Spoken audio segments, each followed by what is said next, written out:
Guess what, guys? It is time for episode 37 of Wow. Calls with Paul, and that is too high. Sorry there. There we go.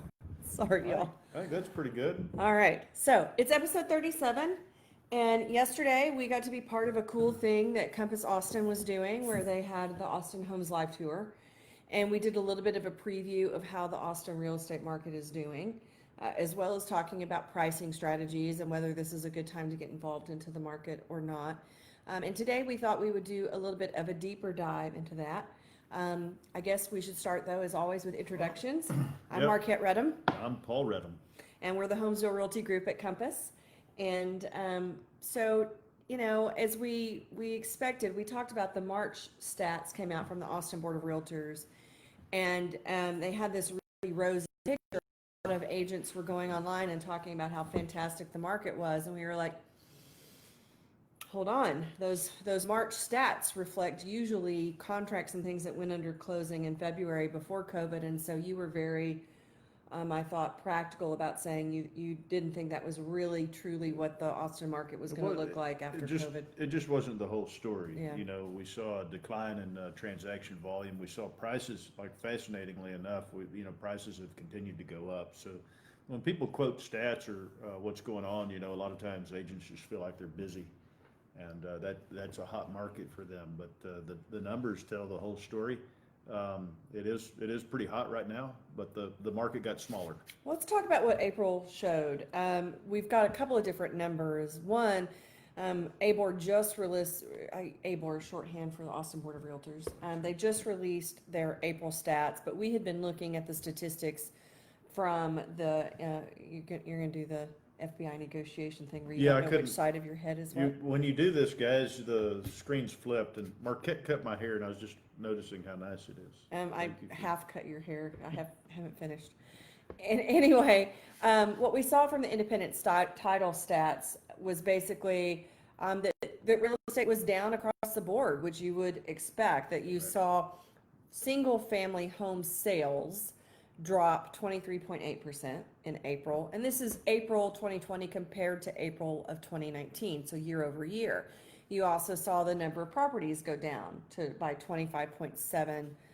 Number of properties under contract went down by 25.7%. Pretty close to the same. Yeah. And we saw the number of new listings go on the market drop 21.3% year over year. And what that basically translated to, I thought you put it really well yesterday, is that you had fewer buyers and you had fewer sellers. And so as a result, we had fewer total transactions. It all netted each other out. The market just got smaller. It's fascinating to watch, like I've never seen. Well, and the percentages were so similar that Yeah. it was basically the supply went down in the same ratio as demand went down. And so we're still in really kind of the same market we were in, just fewer transactions were Yeah, and happening. we're wearing masks, and the lines, it's also fascinating. Some of the buyer behavior has really changed because we're all filtering the homes that we go out to see so much. Buyers are taking a lot more time inside of houses, and that's causing lines that we're seeing more of, and standing outside in 90-degree weather. I think I'm going to have to get used to that. Yeah. The thing I thought also that was interesting, and we'll talk about the Austin Board of Realtor stats here in a second, but if you looked at the Independence Title one, transactions were down, but those transactions that closed had pretty nice results in that the median sales price was still up 4.4% year over year from one April to the next April. And the days on market went down by 31.3%. And that was the metro area, not the heart of the city of Austin. But days on market went down. And so if you talk about that in English terms, if you're not an agent, that's basically that homes sold faster and for more money in April of 2020 than they sold for in April of 2019, which was fascinating. Yeah, it speaks to the strength of the demand for Austin. It's incredible. We basically didn't see the huge dip that everybody else did, but we skipped our spring market. I think we're entering into the new spring market right now. Yeah, and the interesting thing about that is that Austin has always had a very nice sort of predictable seasonality. Yeah. And seasonality and historic performance is sort of out the window because of COVID. Yeah. And we don't know, we didn't talk about this yesterday, but I want to talk about it now if we can. Um, I follow, as a former lawyer that represented school districts, I follow what the public schools are doing pretty closely. And it's interesting to watch and see what the Texas Education Agency is putting out as guidance.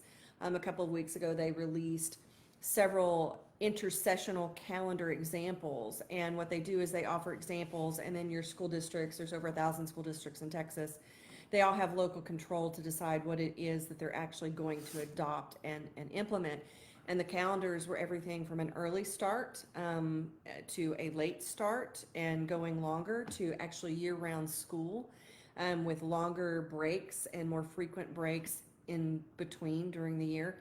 And so that was really interesting. And then Austin ISD locally put together a committee to study the intersessional calendars and to come up with a recommendation for the school board. And I think that we will know by early June-ish what that recommendation is going to be. But the options were, one option that I heard, and this is probably going to change depending on what the committee had to say, but one of the options was if you were doing, that Austin was going to be looking at the CDC guidance and wanting to see a 28 per day decline in the COVID, the new COVID numbers. And that basically means that by July we would have to be seeing declines, and most of the scientists out there are saying we're not going to see declines in numbers in June. We're probably going to see increased numbers as states, and particularly in Texas, we open back up. Yeah. So that means that option of opening normally is probably off the table.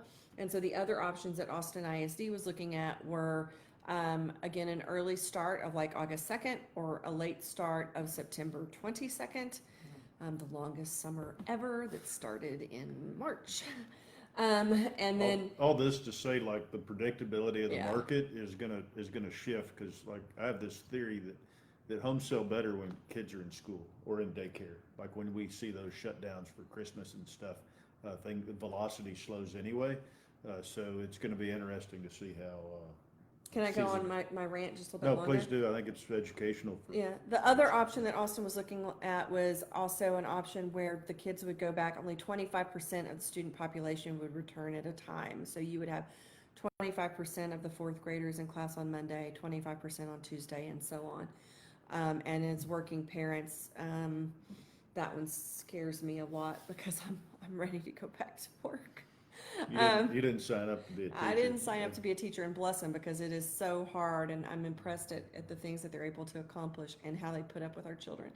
But the other thing that happened other than the intersessional calendar is that TEA also released last week or this week, some guidance for summer school, and for those districts that are going to be offering summer school. And who knows what will happen in the fall, right? But I think that the guidance that TEA has issued for summer school will likely be indicative of what we will see in terms of restrictions in the fall. And it's everything from small class sizes and 6 feet apart to playground restrictions and so on. So that's very fascinating. I'm watching it closely, and I do think it impacts the housing market.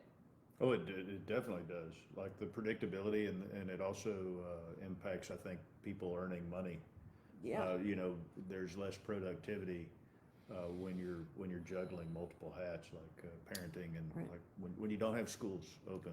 Well, and we've heard people talk about switching from public schools to private school. We've heard people talking about homeschooling full time and like really homeschooling on their own, and like exiting the workforce in order to homeschool full time. So that'll be really interesting. But that's a digression. That's just to kind of give you an idea locally of what you might expect on the education front, and how that could possibly correlate and impact sort of this idea of seasonality of the real estate market. Yeah. But tell us about the Austin Board of Realtors statistics. It just came out. Typically, we look at the city of Austin, Yeah. but you looked at city of Austin and also the metro area, which includes places like Round Rock and things. And they're kind of different. So tell us what you thought. It's interesting to compare the how different areas, and it really surprised me. I pulled up the city of Austin, and we're up 12% year over year. The city of Austin, The city of Austin, in terms of price. yeah, having an Austin address, which oddly extends into Lakeway, but beside the point. What does that mean? What is the average or the median sales price in the city of Austin? In Austin, it's 421, and in the MSA, it's 3.25. Okay, so if you go further out, it gets a little bit less expensive, so that median Right. price goes down. Right, so we're up 12% in Austin, but then we're only up 3% in the MSA. But we're also seeing people wanting to move out to bigger homes. So it's just like it was a puzzle to me, and I was, right before this, I was trying to dig deep into that, but I didn't have enough time. Cool. Well, I'll figure it out. What else did you think was important from the stats? You know, I was looking at the transaction numbers. We're really right there with other past years. When I was back in the lab. The lab, yeah. And prices are continuing to go up, mostly on the more affordable side. It's a little bit sluggish on the higher end, but I was just digging into that. But it like the market's healthy. What I'm most impressed with is in the last 2 weeks, and I talked about this yesterday. Well, hold Yeah. on, before you get that, because you told me there were some really interesting things comparing the city of Austin to the metro area, and I haven't heard what that was. Well, I hadn't dug that deep. It's just this difference of. It's a different deal. I mean, like, prices are up more in the city. They're up moderately in the metro area, up 3%. Within the city of Austin, it's up 12%. Yet sales are down a lot more, by 33% in the Yeah. city versus 21% if you look at the metro area. And again, we're looking in reverse, right? It's all 2020 hindsight at April.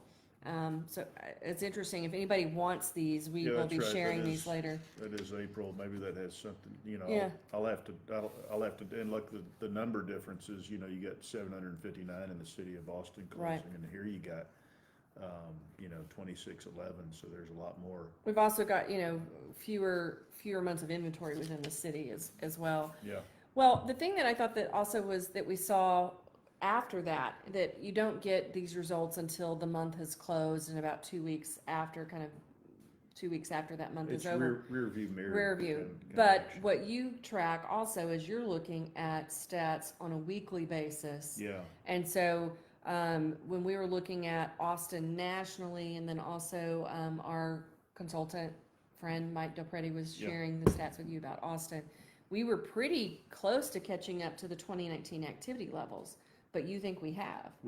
for the last 2 weeks, we've been selling more homes, in the city of Austin, than we were last year at this time. So we're that demand that got delayed, we're starting to see that come out. Well, it's fascinating because you had told us that you thought there was going to be a slingshot effect, Yeah, that all of this demand for housing was going to basically just sit, and people were going to be waiting, and there was going to be pent up energy, and that when the market opened back up, people would come out Yep. full throttle, and you're seeing that. We're seeing that. I think there's gonna be 2 waves of this. I think you're gonna have like the initial one now where people who are here are actively on the hunt. And then you're gonna have when people start getting comfortable in airplanes again. Saw that Delta is now opening up all their scheduled flights and things like that. So Yeah, that'll I be think, interesting. I think that's great for them to open up, but like people have to be willing to get in it. I think and I some don't- people are. Yeah, I suspect they are, but that's we haven't seen that wave. Like we haven't seen the, hey, Paul, I'm coming to town for a weekend and we need to get something done. Yeah, because we had a lot of out-of-state buyers that canceled their trips right as COVID was picking up. And we've also had people whose employment situations have changed. They're no longer having to relocate for work, or they're not relocating for other reasons. Or they're just working in place. You know, we have people who have gotten jobs in Austin and are staying at their homes. So, Working. and anecdotally, if we look at just our, we took the sheltering in place very seriously, and we really kind of pulled back, and Paul was only going out on very, very limited basis for the most serious buyers and sellers. And but as things have kind of opened back up, we've put listings on the market, and they've both sold the first weekend on the market. We've put you've got buyers that are now going out and looking, and it's like you said, though, they're this serious buyers. You don't have as many people just casually looking. Neighbors aren't coming to open houses. that Well, kind of you're not stuff. having as many open houses either, although we're starting to see that shift as well. We definitely do virtual open houses for every property, and then we also follow it up with a socially distant open house with safety protocols in place. But so we don't really know where it's going. You said people kind of fall in three camps. What are the three camps that people are falling into Yeah, the first one is, hey man, I really need a house, now? and I need it now, and a home's really important, and I need a place for my family because we're moving to Austin. That's it. And then you have the other group that's kind of the opposite, and usually this falls into the seller category of like, oh gosh, this is going to be terrible. It's going to go on forever. The market's going to crash. Get me out of here. Let's sell now, or I just don't want to buy. I'm scared. On the buy side version, and then you have what I think is a really good approach of like, let's wait and see. Wait and see. You see how all this plays out, and the big concern is really unemployment for Yeah. people, and We like, don't have a crystal ball, but we do know some things, and one of them is the unemployment rate. Tell us a Yeah. little bit about that. Well, let me draw a more direct line. It's complicated for people to see unemployment rates so high and see prices of homes to go up. Mm. So that's where people are anxious. My point with all that is that home has become more important than ever. And we see a lot of people who have test driven their homes for the, last however long we've sheltered in place. And they 9 want- weeks and counting. And they want new stuff, and it's not always about investment. Money's important, but it's other things are important too. Yeah, I mean, I think two things. One, like our national unemployment rate, the last I looked at it at least, was 14.7%, and that's high. The good news, though, I think that you had pointed out was that about 5% of those people really thought it was Yeah. temporary and that they were going to be going back to work. And we are feeling that home is more important than ever. And in Austin, we've got, at least in the city, we've got less than 1 month's supply in most parts of the city. So it's still a hot market. Yeah, We've just it's- got fewer buyers and fewer sellers, but the people that are out there are pretty serious about wanting to move those things forward.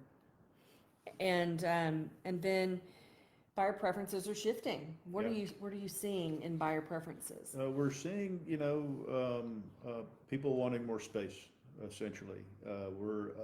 Guest houses are becoming more popular. Homes with guest houses, duplexes. Which we've got Um, well, I can't say because of the coming soon rules, but if you like guest houses, you should watch our listings in the Pay coming attention. weeks. Yeah, we got stuff coming. We can say that, but we can't market to you. And we can talk to you about what we have, but we can't. The rules are funny. We can't market to you, but we can visit with you about things one-on-one. So reach out if you want to know what we're being cryptic about. Okay, so anyway, buyer preferences are shifting. Guest Yeah, houses. so guest houses, land, space, more room. We're having people who are wanting to sell their home and buy the next one that has more space, more land, more everything. And we're seeing that in all kinds of different variations, of course, for different. We're also seeing and hearing about a push from dense urban areas to more suburban areas. Yeah. I mean, if I keep using this example, our friend in New York, Annette, who is an agent there, if anybody needs to move to New York and is looking for a place. But that, the idea of I've got to walk to get my groceries, so I can only buy so much at a time. So I'm having to go out more frequently. The fact that I'm either walking them up many, many flights of stairs, or I'm getting in a very small elevator to get to my space, and I'm surrounded by other people, and that you can't get outdoors. I mean, That's a those tough people scene. a lot of those people are looking for changes. And Austin was one of the target areas, but you found some other target areas that I thought were really interesting. Idaho, Yeah. Arizona. Yeah, that surprised me too. Was Utah one of them? Utah was one of them. Idaho. Like we're yeah. I know Austin competes with other cool areas, but I wouldn't have put Idaho and Utah on the list. No offense included, but they're usually It's all just a salt of different the group. It's all salt of the earth kind of Hey places. Julian, thanks for tuning in. Hey buddy. Yeah, so that part's interesting. And then we did an interview with some architects that here in Austin. Brent Spraggins, who serves both Austin and Colorado, Joel Aldridge of Aldridge Architecture, and David Burt of Furman and Kyle. And they covered the gamut. They do all sorts of different levels of work. And we talked to them about what's changing. And it was really I really liked it. It was a great conversation about how home design might change, what people are looking for. You can obviously find that information on our blog at homesville.com, but it's everything from, yes, we need more flexible spaces. They called it spatial diversity. And what was the word? Biophilic, so that you can bring more light and nature into the home. You know, looking for more ways of using outdoor spaces so you can expand your footprint, being able to have a greater resurgence of interest in the front porch so that you can connect with the community in a way that's have community in a way while you're still social distancing, and people are searching for a little bit larger. They're looking like about a 6% increase in square footage, and the searches for pools have gone up and stuff. So that's interesting. And I really liked, Dave was telling us some of the history, like the Spanish flu changed home design. Powder rooms were a direct outcome of the Spanish flu in 1918, and that broader streets and water boulevards and things like that were an outcome of the Spanish flu. And so I think it'll be interesting to see what we get out of the coronavirus pandemic in terms of design. Enhanced mudrooms was the enhanced mudrooms. for delivery packages and washing off before you come in, all that kind of stuff. So we know that unemployment rate's high, but market demand remains strong. Buyer preferences are shifting, and we always have people worried about foreclosures and the housing market crashing. Why is this not like the Great Recession of 2008? People now, at least across the country, you know, every situation is going to be different, but most people, I think it was like 60% of the people had over 50% equity. I don't remember that stat. I can go find it. But 42% of homes are owned outright with no mortgages. Across the country, like the amount of equity that people have in their homes is outstanding. So we're not expecting to see a bunch of foreclosures. You may have some panic sales. You may have some. My industry got destroyed, and I need to size down, or you know, we're going to see some movement, some shuffling of the deck, if you will. But I don't see prices coming down, especially here in Austin, because the demand curve hasn't changed and people are still coming. And we're a lot of guys talked to yesterday. He's wanting to come and invest here, and he's saying, you know, it's a lot of IT, so Austin should be fine. And I think that's pretty well put. So like we're going to be okay as a city. You're not expecting mass foreclosures or anything like that. And we don't have a lot of oil exposure either. Not that that's a real problem anymore. I think, is that coming back? I don't know. I'm not tracking. I got too many other things in my head. Oil is not one of them. Sure, like the new gas prices. Long division and phonics and, you know, all that kind of stuff. That's what I'm focused on these days. We'll get you through it. So you don't expect a lot of foreclosures, although I do know a lot of people are going into forbearance. Can you explain what forbearance is and why you are cautioning people about forbearance? Yeah, so forbearance is, you still owe the money. Like, we may give you a 6-month forbearance and then you owe the money at the end of that 6 months. Now, I suspect that if people can't do that there may be an option of deferring those payments to the end of your mortgage, but I don't know that.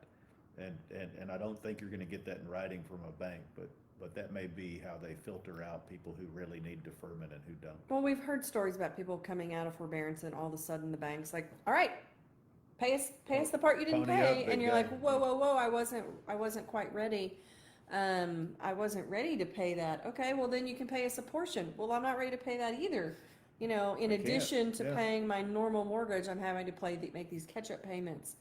And that can be a real tough thing. April, I have to turn my head sideways, is saying that oil has been inching up slowly, and as more people start driving and moving around again, the prices would probably go up. I can't read all of that. That's great. I was mostly worried about like the Houston markets and stuff. Yeah. Well, let's talk about where that leaves us. So that, you know, we've got the market snapshot for Austin. We kind of are looking at some things that may influence the market, from school to demand to whatever. What's your advice for buyers right now? And then we'll talk about sellers and investors. Yeah, I think like if you're a buyer because you want a home or you need a home, now's a great time. Like I have very little concern about us here in Austin, prices going down. Like that's not a huge concern for me. Most people who are buying a home are buying it because they really need it. It's not I mean, it is an investment, but it's not like that's not their primary driver. So if you're that buyer, move forward. And rates are pretty low. I mean, Yeah, rates are low. Everything looks great, but it's a scary time, right? prices aren't going down. We still got a housing shortage, and rates Yeah. are in a decent place. If you're an investor, most investment, like I think there's deals to be had right now in that category. Because that side of the market, our multi-unit Monday thing, we're seeing, like it used to be that I'd only have 2 active in there, that were able to pay for themselves and in fantastic areas. But now we have, I think, 8 in there. So I'm waiting for that to come back. That side of the market just feels a little bit more sluggish. So these are just to catch people up that may not know. Paul sends out a update every Monday called Multi-Unit Monday. These are properties that pay for themselves. They pay for themselves and they're in fantastic areas. It has where we expect appreciation. And so the fact that you're seeing more of those, does that mean people are bailing on the market, or people are capitalizing on low inventory, or what do you think it's an indicator of? The investors seem to be a little bit more in the camp of let's hold out for 2 months and see where all this goes. Cool. What about for sellers? For sellers, like it's a great time to sell. It sounds weird, but it is. Like low inventory, high demand. Low inventory means there's not as much competition. There are fewer homes on the market. Buyers are still out there, so there's not as much competition when you enter the market. Yeah, the only tricky part about selling your home is if you're living there, and we have some strategies and ways to help you through that. But like staying safe is, it's funny, it came in to be kind of part of my job to keep people safe. Right. Yeah. And keep your hands in your pockets while you're showing and. We can share, if you're interested, happy to share with you some of our protocols that we do. We're basically trying to do more of weeding people out before they ever come into the home, and that the buyers then that are seeing homes are a little bit more invested, a little bit more serious. You're having, less foot traffic inside the house, trying to provide, we already provided videos. We already provided very long, blog posts with over 40 pictures for every property, but we're even supplementing that now with 3D tours and virtual open houses and things like that to try to do that. And so far, I knocked on the table and I made the dog sleeping bark. dog, yeah. Willow. but now, so far our marketing push has been that we've been able to. Sorry, Willow. There's no one out there. It's just me. Willow. So far, That'll teach you.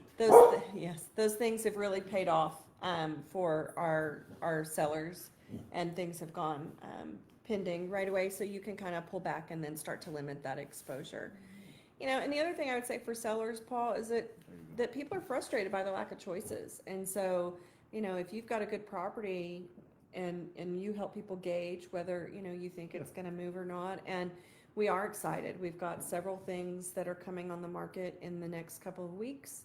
And we've also got some sellers that are talking about putting other properties on the market that have a real estate portfolio in some very popular parts of Austin that we'll be excited to share. And if anybody has any questions about any of those properties that we're working on, we're happy to develop a relationship with you and speak with you about that stuff. So any parting thoughts? April says that Willow has now got her dog barking. Oh, is that right? That's pretty funny.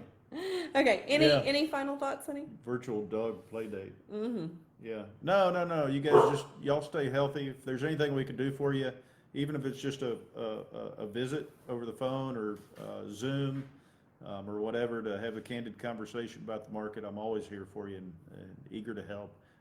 My schedule is getting a little bit busier, but please reach out. do us a favor, give this post a thumbs up or a love or a heart. If you think that this is information that someone else would want to know, please feel free to share it. Otherwise, we will see you guys next Wednesday for Calls with Paul. After a while, crocodile. That was a new one, huh?